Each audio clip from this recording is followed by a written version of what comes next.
got a condo in Manhattan. Baby girl, what's happening? You and your ass invited, so gonna get to clapping. Go pop it for a plan, pop it for me. Turn around and drop it for a plan, drop it for me. Assalamualaikum. Waalaikumsalam warahmatullahi wabarakatuh. Baik, sebelum kita mulai pembelajaran, ketua silakan dibuka dulu dengan doa. Doa mulai. Bismillahirrahmanirrahim. Amin. Waalaikumsalam. Assalamualaikum warahmatullahi wabarakatuh. Waalaikumsalam warahmatullahi wabarakatuh. Apa kabar Anda semuanya? Alhamdulillah, luar biasa, tetap semangat. Allahu Akbar. Baik, itu Ibu absen dulu ya. Miftah, Ayu, Natasha, Tiara, Iwen, Rizka. Siapa yang belum ke Angel izin sakit, Bu. Oke, sakit apa Angel? Sakit perut, Bu. Tujuan pembelajaran kita pada kali ini yaitu peserta didik mampu memahami struktur dan ciri-ciri dari teks eksposisi beserta langkah-langkah dari penulisannya. Lalu dapat menganalisis contoh dari teks eksposisi. Selanjutnya, peserta didik mampu menulis teks eksposisi secara logis, kritis, dan kreatif. Selanjutnya, peserta didik dapat menunjukkan sikap kritis, kreatif, dan kerjasama dalam proses menulis serta menunjukkan sikap kesadaran dan tanggung jawabnya. Nanda, minggu lalu Ibu udah ngasih tahu bahwasanya minggu pertemuan kali ini kita akan membahas mengenai teks eksposisi. Jadi Nanda mestinya udah mengenal atau membaca sedikit tentang apa itu teks eksposisi. Siapa di sini yang tahu apa itu teks eksposisi? Saya, Bu. Oke, Natasha, silakan.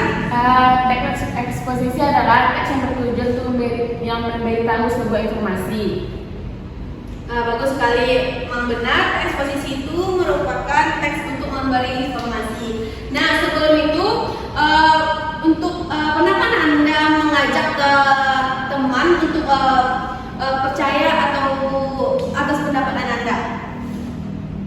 Gimana caranya Anda mengajak teman karena percaya dengan pendapat Anda? Ada yang belum? Berikan bukti dan alasan yang pasti. Ya, iya, betul sekali. Nah, sebelum memberikan bukti, pastinya kita harus memberikan contohnya yang nyata atau bukti agar teman kita percaya atas apa yang kita ucapkan atau atas pendapat kita kan. Nah, maka dari itu, begitupun dengan teks eksposisi. Teks eksposisi merupakan teks yang memaparkan suatu informasi atau gagasan tentang suatu pendapat. Nah, untuk memberikan suatu informasi atau bukti agar seorang percaya atas pendapat kita atau apa yang kita ucapkan, tentunya kita harus memberikan suatu informasi yang nyata, fakta, dan tanpa ada rekayasa.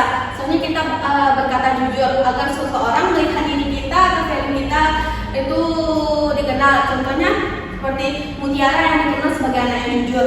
Pasti orang-orang akan lebih percaya atas apa pendapat yang Mutiara sampaikan, apalagi ditambah dengan bukti ketimbang contohnya Rizka misalnya yang kurang jujur atau kurang dipercaya oleh teman-temannya. Betul. Ini contohnya ya Anda. Nah, begitupun Allah Subhanahu wa taala juga berfirman dalam Quran surat Al-Ahzab ayat 70, di mana wahai orang-orang yang beriman, bertakwalah kamu kepada Allah dan ucapkanlah perkataan yang benar. Nah, pada ayat ini menegaskan bahwasanya berkata jujur dan menyampaikan kebenaran adalah perintah langsung dari Allah. Jadi Anda, ketika kalian mau menulis sesuatu, hendaklah kalian berbicara atau menulis secara jujur, logis, dan bijak. Karena kalian di sini bukan hanya belajar, tetapi sedang menjalankan perintah Allah dan menanamkan akhlak mulia dalam kehidupan sehari-hari. Nah, Anda pada materi kita kali ini yang mengenai tentang teks eksposisi, akan Anda perhatikan ke depan, di mana teks eksposisi ini bertujuan untuk memaparkan suatu informasi, gagasan maupun pendapat secara logis, didukung oleh fakta yang nyata. Maka berkata jujur sangat diperlukan dalam menulis atau berbicara agar seseorang percaya atas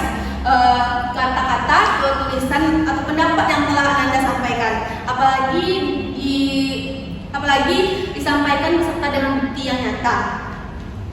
Nah, selanjutnya itu di sini ada ciri-ciri dari teks eksposisi. Yang pertama, teks tersebut bersifat faktual atau bersifat datanya itu fakta. Kedua itu menggunakan bahasanya yang baku dan logis. Ketiga yaitu memiliki struktur yang jelas. Nah, pada struktur yang jelas, struktur teks eksposisi ini terbagi atas 3. Yang pertama itu ada tesis, ada bagian pendahuluannya. Kedua argumen, ada pendapat-pendapat. Yang ketiga adalah penegasan ulang atau bagian kesimpulannya. Nah, yang keempat itu adalah bersifat objektif. Teks eksposisi ini tidak memihak kepada siapapun karena dia itu bersifat netral juga. Teks eksposisi ini bersifat objektif, tidak memihak. Artinya ini bersifat netral, tidak memihak pada pihak siapapun. Nah, yang terakhir itu menggunakan bahasanya yang bersifat persuasif atau mengajak seseorang agar ikut percaya atas pendapat ataupun informasi yang telah kita berikan. Nah, ini ada bagian struktur dari teks eksposisi. Yang pertama yaitu ada tesis atau pernyataan pendapat. Nah, pada bagian awal sebuah teks itu membuat pandangan penulis tentang suatu topik tesis. Dalam sebagian tesis tentang sudut pandang atau pendapat dari seorang penulis, atau ini biasanya terdapat pada awalan paragraf. Nah, kedua itu ada argumentasi atau pembahasannya. Nah, pembahasan ini berisi adalah alasan, data maupun contoh yang mendukung tesis. Pada argumentasi ini merupakan pembalikan pendapat dari seorang penulis, suatu atau bentuk alasan yang digunakan dalam memperkuat pandangan dalam sebuah tulisannya. Yang terakhir itu ada penegasan ulang ataupun kesimpulan. Nah, penegasan ulang ini menegaskan kembali pendapat penulis dalam sebuah tulisan atau teks bahasa yang lebih persuasifnya. Nah, penegasan ulang ini adalah bagian terakhir dari struktur teks eksposisi ini. Nah, selanjutnya mengenai kebahasan dari teks eksposisi. Yang pertama, silakan Anda perhatikan terlebih dahulu, MIPA. Ada apa? Silakan diperhatikan dulu ya. Ya, Bu. Nah, kebahasan dari teks eksposisi. Nah, kebahasan eksposisi, silakan MIPA dibaca. Yang pertama yaitu menggunakan kata-kata teknis atau peristilahan yang berkenaan dengan topik yang dibahas. Nah, yang kedua yaitu menggunakan kata-kata yang menunjukkan hubungan argumentasi atau sebab akibat. Selanjutnya yaitu menggunakan kata-kata kerja seperti diharapkan, memperhatikan, perkirakan, melakukan, dan lain sebagainya. Oke, cukup. Lanjut oleh Mujarah. Selanjutnya yang keempat yaitu menggunakan kata-kata penunjukan seperti berdasarkan data merujuk pada pendapat. Yang kelima ada menggunakan kata persuasif seperti sebaiknya, diharapkan, perlu, harus. Dan yang terakhir yaitu menggunakan kata denotatif atau asli, bukan makin biasa. Nah, Anda itu adalah kebahasan dari eksposisi. Nah, di sini ada salah satu contoh teks eksposisi yang berjudul pentingnya pendidikan karakter berbasis nilai Islam di era digital. Silakan Anda baca. Nanti kita diskusikan sama-sama untuk menentukan bagian struktur mana yang bagian tesisnya, argumentasinya, dan mana bagian penegasan ulangnya. Silakan Anda baca terlebih dahulu. Bisa menjelaskan mana bagian dari tesis pada teks contoh teks di sini? Bu, Silakan Ayu. yaitu pada paragraf pertama, Bu. Pendidikan karakter berbasis nilai-nilai Islam sangat penting untuk diterapkan di sekolah-sekolah Indonesia, terutama di era digital saat ini. Arus informasi yang jelas dan tidak tersaring dapat mempengaruhi perilaku serta moral peserta didik.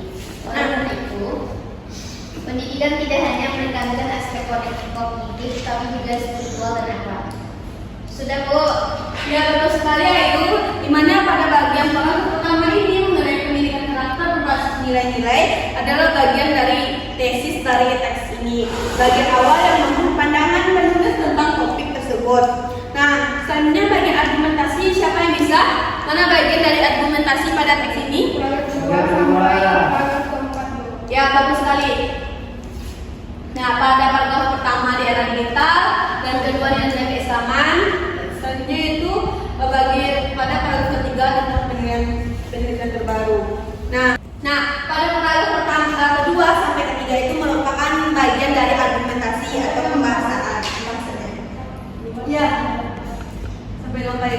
bagian pembahasan atau bagian dari argumentasinya. Karena itu adalah merupakan data dan contoh yang mendukung dari tesis atau dari paragraf utama tersebut. Nah, selanjutnya penegasan ulang bagian kesimpulan terdapat pada bagian paragraf terakhir. Nah, ya benar sekali pada paragraf terakhir mulai dengan kata dengan demikian merupakan itu adalah bagian penegasan ulang ataupun kesimpulan dari contoh tesis tersebut. Nah, Nanda apakah sudah paham mengenai teks eksposisi? Sudah, Bu. Tentunya. Nanda, apakah ada pertanyaan? Tidak, Bu. Mengenai penjelasan mengenai eksposisi? Nah, jika tidak ada, Ibu memberikan tugas per kelompok. Mutiara dengan Mifa, Jo dengan Tifoni, Ayu dengan Natasha, Ananda, silakan duduk per kelompok. Nah, silakan Ananda duduk per kelompok dan diskusikan suatu topik tentang eksposisi. Nah, untuk topik ini Ananda diskusi masing-masing Ananda, tapi secara per kelompok. Nanti untuk datanya Ananda bisa share dengan teman Ananda untuk meminta argumen atau pendapat dari teman kelompok Ananda. Silakan Ananda. Nah, ini bentuk tugasnya. Silakan Ananda tentukan satu topik. Masing-masing Ananda memikirkan satu topik ya. Nanti Ananda diskusikan dengan teman Ananda, teman kelompok Ananda untuk meminta datanya ataupun argumentasi pendapat dari teman kelompok Ananda. Baik Ananda, Mifa boleh lihatkan dulu. Dan Anda karena waktu kita tidak memungkinkan, tidak cukup untuk melanjutkan. Untuk tugas ini silakan Anda kerjakan di rumah. Nah, hasil diskusi Ananda per kelompok, kan Ananda udah mencari atau menemukan suatu topik masing-masing kan? Nah, selanjutnya Anda lanjutkan menulis di rumah mengenai topik yang Anda dapatkan. Nah, lalu buatlah sebuah tulisan teks eksposisi berdasarkan topik yang sudah Anda buat dari hasil diskusi kelompok Anda. Baik Anda ada yang bisa menyimpulkan terkait materi kita pada hari ini? Silakan Iponi. Kesimpulan materi kita pada pertemuan kali ini, teks eksposisi adalah teks yang bertujuan untuk memaparkan informasi, gagasan atau pendapat secara logis, jelas dan didukung oleh fakta atau argumen yang kuat. Ya, bagus sekali. Kesimpulan materi kita mengenai eksposisi merupakan teks yang bertujuan untuk memaparkan suatu informasi. Oke, sekian pertemuan kita pada kali ini. Jika ada salah, Ibu mohon maaf. Silakan Ketua tutup. Siap gerak. Alhamdulillah. Alhamdulillah. Assalamualaikum warahmatullahi wabarakatuh. Tugasnya jangan lupa dikerjakan ya. Iya, Bu. Ibu izin pamit